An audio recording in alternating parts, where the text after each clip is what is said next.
सभी देखने वालों को मेरा आदाब। दोस्तों, मैं हूं सदर आलम गौहर और आप देख रहे हैं सदर आलम यूट्यूब चैनल। आज निदा फाजली के इस मजमून का उन्वान है एक थी अस्मत चुगताई। 1960-62 के दरमियान जब समुंदरों, नारियलों, हाजी अली और सिद्धि विनायक के शहर बम्बई आया या आना पड़ा, उस वक्त अस्मत चुगताई अस्मत से अस्मत आपा बन चुकी थी। राजेंद्र सिंह बेदी, कृष्ण चंद्र, जानिसार अख्तर, कैफी आज़मी, साहिल लुधियानवी, धर्मवीर भारती सब उनके नाम के साथ आपा लगाते थे। उनके नाम के साथ आपा का जुड़ाव 2-3 वजहों से था।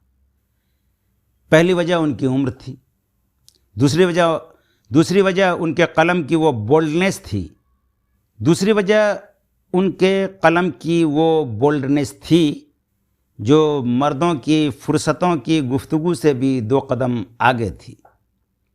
मंटो तो औरत मर्द के रिश्तों तक ही महदूद थे। अस्मत ने लिहाफ लिखकर औरतों के आपसी रिश्तों को बेनकाब किया था। इस कहानी पर अंग्रेज़ हुकूमत के दौरान उन पर फहाशी का मुकदमा भी चल चुका था। इस केस में मंटो की एक कहानी भी शामिल थी। तीसरी वजह थी वो बम्बई के सारे तरक्की पसंद लिखने वालों को अपना ख़ानदान मानती थी और उनके दुख सुख में शरीक रहती थी। वो एक ऐसी जीती जागती अदालत थी जिनके फैसलों का सब एहतराम करते थे। तराशे हुए बिना चोटी के बहुत सारे सफ़ेद बालों के मुसलसल इस्तेमाल से रंगी हुई बुढ़ापे की कम उम्र सुर्ख मुस्कुराहट, पुराने चश्मे से झांकती नई आँखें और मेरठ की तेज़ धार कैंची की तरह चलती तेज़ ज़बान, जिसमें औरत मर्द की बातचीत के दायरे हमेशा एक दूसरे को लांघते फलांगते रहते थे, उनकी शख्सियत की ख़ास पहचानें थीं। वो जिस जगह होती थीं, बोलने का हक़ सिर्फ उन्हीं का होता था। जो इस मुआहदे को तोड़ने का हौसला करता था तो उनके किसी जुमले का ऐसा शिकार होता था कि वो कई दिन तक अपनी मर्दानगी पर शक करता था।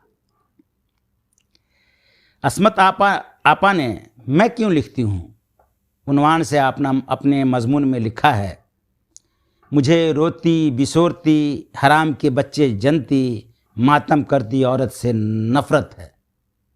बेकार की शर्म और वो सारी खूबियाँ जो जेवर समझी जाती हैं मुझे लानत मालूम होती हैं।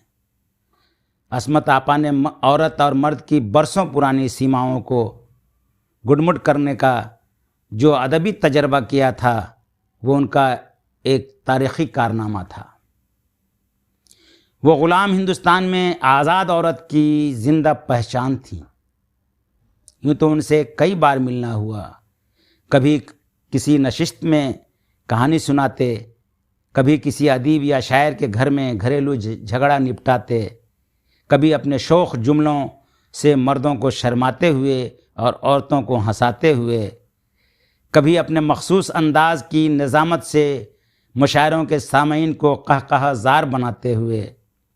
लेकिन आखिरी बार जब उनसे मिला, उसकी याद दर्दनाक भी है और हैरतनाक भी। उस वक्त उनकी लंबी उम्र सिमट कर वही कमसिन बच्ची बन गई थी जिसका जिक्र कभी उन्होंने यूँ किया था। घर में सबसे छोटी थी और सांवले रंग की वजह से सब कल्लू के नाम से पुकारते थे। सीना पिरोना खाना पकाना सीखने के बजाय मैं दिन भर गिल्ली डंडा, कबड्डी या पेड़ों पर गिलहरी की तरह उतरने चढ़ने में खोई रहती थी। भाइयों के साथ छतों मुंडेरों पर बंदरों की तरह कूदती रहती थी। मुझे कूदती उछलती देखती मोहल्ले की बड़ी बूढ़ियाँ एक दूसरे से कहती, ये नुसरत उनकी माँ का नाम है, ये नुसरत कि लौंडियाँ हैं या मुआ बाजार। तौबा। अस्मत आपा फिर से अपने बचपन जीने लगी थी। अस्मत आपा फिर से अपना बचपन जीने लगी थी। मैं उनसे उन्हीं पर बनने वाली एक डॉक्यूमेंट्री के सिलसिले में मिला था। वो किसी जगह टिक कर नहीं बैठती थी। थोड़ी सी बात करती, फिर चुप होकर खाली आंखों से इधर उधर देखने लगती और फिर अचानक छज्जे पर उतर के नाचने लगती। कभी गैलरी में रखे गमलों के फूलों से और बेलों से किसी अजनबी ज़बान में बातें करती। अब वह अगला पिछला सब कुछ भूल चुकी थी। उनकी बातचीत भी बेरब्त और सोरियलिस्टिक हो चुकी थी। मेरे सवाल कुछ होते, उनके जवाब कुछ और होते। सवाल उनकी एक किरदारी कहानी के बारे में होता, जवाब में वो इस कश्मीरी शाल की कहानी सुनाने लगती जो उनकी बेटी सीमा ने उन्हें उस वक्त उठाई थी। वो मेरी तरफ देखते हुए कहने लगी, मालूम है जदीद शायर तुम्हें ये शाल किसकी है? तुम क्या जानो? तुम तो ज़ात के अंदर की बातें करते हो, तरक्की पसंदों के मुखालिफ हो। खैर सुनो, फ्रांस का बादशाह एक बार मुझे जहाज़ पर मिला था। गोरा सुर्ख, मुझे देखकर वो मुस्कुराया। मैं कहाँ चूकने वाली थी, मैंने भी दांत दिखा दिए। बस दोस्ती हो गई। पुराना ज़माना थोड़े ही था जो दोस्ती में बरसों लग जाएं। उसने मेरी शाल मुझसे लेकर खुद ओढ़ ली और अपनी शाल मुझे पहना दी। ये उसी की मोहब्बत का तोहफा है। अच्छी है ना शाल? मैंने दूसरा सवाल किया। औरत और सियासत का रिश्ता किस सतह पर कायम होना चाहिए? और सवाल में सियासत का लफ्ज़ सुनते ही वह जवाब में पंडित नेहरू से अपनी मुलाकात का जिक्र करने लगी। पता है तुम्हें पंडित जी से मैं कब मिली थी? उस वक्त मैं 5 साल की थी। मैं जोधपुर में अपने बंगले के बाग में थी। मैंने एक नीम के नीचे से एक बनोली उठाई और उससे दूसरा नीम उगा रही थी। नीम कड़वा होता है लेकिन बहुत काम का होता है। फिर क्या देखती हूँ, वो गोरे गोरे खरगोशों जैसे पाँव में मेरे करीब आकर रुक गए। सर उठाकर देखा तो सामने नेहरू जी थे। उन्होंने मुझे काम करते देखा तो मेरा हाथ बटाने लगे। पंडित जी ने क्यारी में खुद पानी दिया। उनका वक्त बहुत कीमती था, लेकिन वो जानते थे देश को नीम जैसे कड़वे दरख्त की ज़रूरत है। एक और सवाल के दरमियान में वो रविंद्रनाथ टैगोर को ले आई। भाई तुम्हें क्या बताऊं वो कैसे थे? मैंने उनकी कहानियां पढ़ी थी। वो भी थोड़ा बहुत मुझे जानते होंगे। मेरे शौहर शाहिद लतीफ़ तो हिदायतकार थे... ... अब टैगोर से कहाँ मिली? मैंने उनसे पूछा। कहने लगी, मैं उनसे मिलने शांति निकेतन गई थी। दबे दबे पांव धीरे धीरे सीढ़ियाँ चढ़कर मैं उस कमरा में दाखिल हुई जहाँ गुरुदेव एक पुरानी बेंत की कुर्सी पर खामोश बैठे थे। उन्होंने आगे कहा। कमरा की खामोशी में चितकबरी रोशनी फैली थी। हवा तक चुप थी।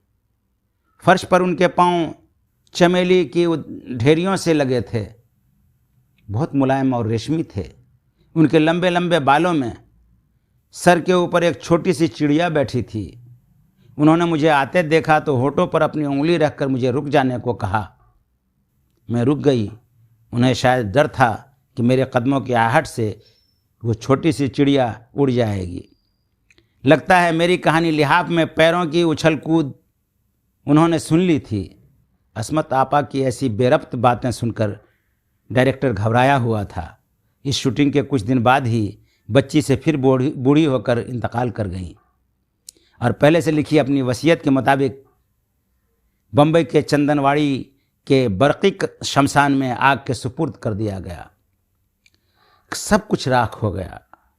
बची रही वह मुट्ठी भर राख और उसी के साथ खरगोशों जैसे गोरे पाँव, चमेली के फूलों की ढेरियों जैसे पाँव, फ्रांस के गोरे सुर्ख बादशाह की दी हुई शाल और गुरुदेव की जटाओं में पर समेटे बैठी हुई छोटी सी चिड़िया सब यादों की टेढ़ी मेढ़ी लकीरों में तब्दील हो गया।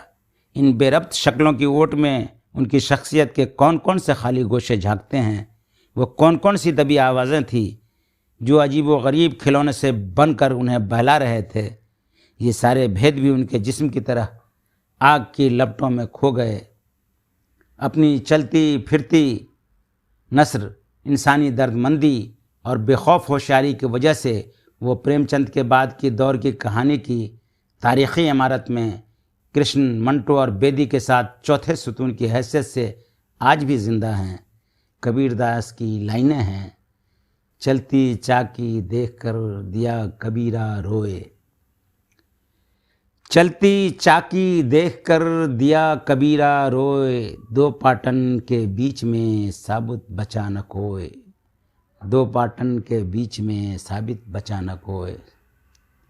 अस्मत आपा ने भी कबीर की तरह सुनी सुनाई को रद्द करके आखन देखी को अपनी कहानी का हिस्सा बनाया था और इस सच में अपनी लंबी उम्र का जादू जगाया था। वो नहीं रही, मगर उनकी तहरीरों में आगरा, बदायूं और जोधपुर की दबी घुटी औरतें अपनी रिवायत की जंजीरों को तोड़ती नज़र आती हैं। उनमें आंसू भी हैं, दर्दमंदी भी है और खुली फ़िज़ाओं का वो ख्वाब भी है जो हिंदुस्तानी अफसाना गोई के इनकलाब की तरह हमेशा याद किया जाएगा। अब क्या बताएं कौन था, क्या था वो एक शख्स। अब क्या बताएं कौन था, क्या था वो एक शख्स। गिनती के 4 हरफों का जो नाम रह गया, गिनती के 4 हरफों का जो नाम रह गया, ऐन स्वाद मीम ते अस्मत अस्मत चोकताई। मज़मून ख़त्म हुआ। ये मज़मून कैसा लगा, निदा फाजली के ये प्रोज़ कैसी लगी, कमेंट बॉक्स में लिखें और अपने दोस्तों में शेयर करें जिससे ये बात आपके दोस्तों को भी मालूम हो। निदा फाजली की ये प्रोज़, निदा फाजली की ये नस्र, निदा फाजली का ये सारा